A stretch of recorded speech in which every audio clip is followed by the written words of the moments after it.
This is Optimal Living Daily, episode 2156, Managing Time Like Money, by Tynan of Tynan.com, and I'm Justin Malik.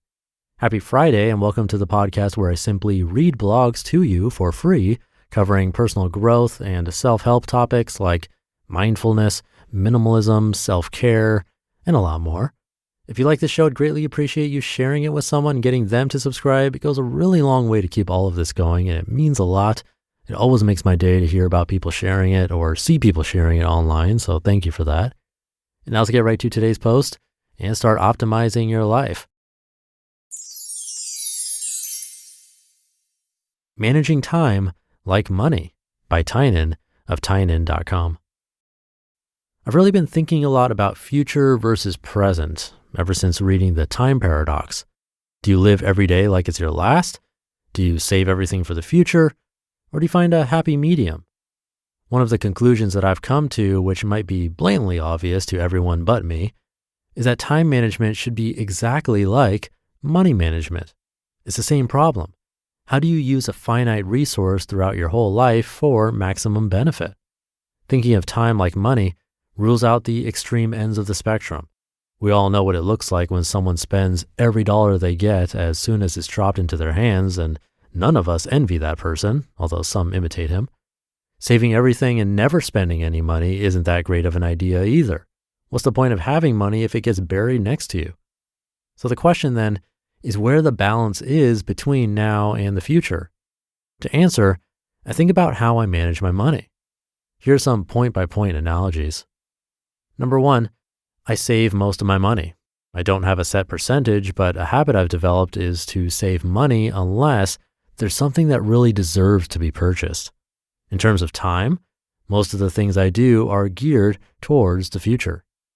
Number two, but I don't save all of it. I know that the money is going to be spent eventually, so I spend some of my money on things that make my life better now.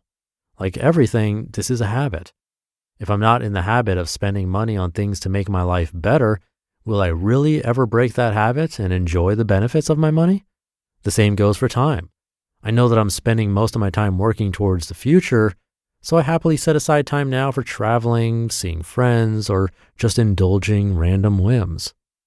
Number three, I primarily spend my money and time on high-quality things. I feel obligated to say primarily because while in Tokyo, I bought a pair of underwear just because the brand was Black Man Superstar. I don't spend money on big TVs or jewelry or first-class plane tickets. I value my money, so I spend it on things I value. My time is the same. I don't channel surf or go to many movies or argue with people because none of that is a good use of time by my standards. Number four, I spend money when there's a reason to, not when I have it. If you gave me $100,000 today, I wouldn't buy anything with it. There's nothing I need, and a windfall doesn't change that. The same goes for time. I'm on a 10-hour flight right now, which could easily be blown on movies and sleeping, but instead, I'm working. Going in the opposite direction is the same. If I want to go on a trip and I can afford to do it, both time and money-wise, I just go.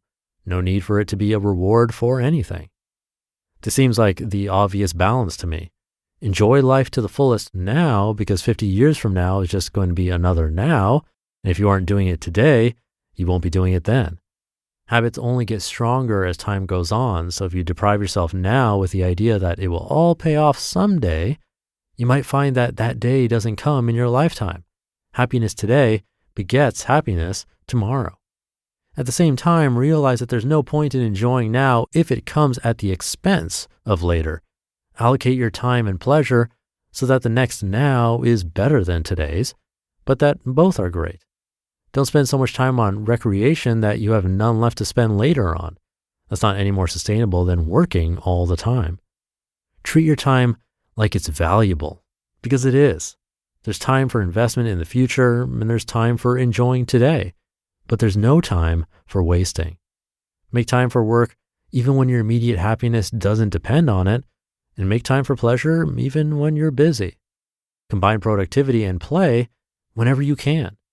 I sometimes forget that I work because I enjoy it so much. Don't commute if you can help it. If you can't help it, listen to audiobooks or language tapes. Push for every moment to be worth something. Don't worry, argue, fight, or plot revenge. These things make today worse, and usually tomorrow too. You just listened to the post titled Managing Time Like Money by Tynan of Tynan.com. And thank you to Tynan.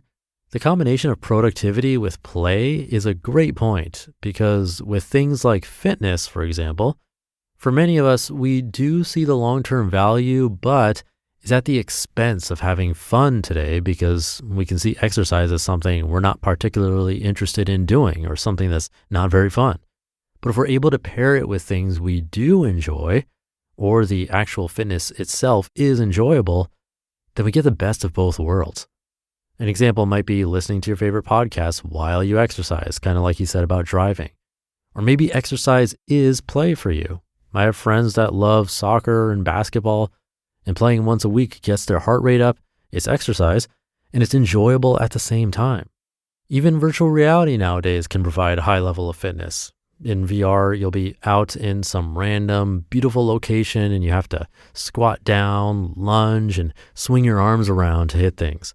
Or even boxing in virtual reality, which adds an element of competitiveness and trying to beat the game. All these things are potential ideas of how to combine play and productivity, or play and something else that we want to do but struggle with. So hopefully there are some ideas that could work for you or at least get your wheels spinning. So with that, have a great start to your weekend if you're listening in real time, and I'll catch you tomorrow where your optimal life awaits.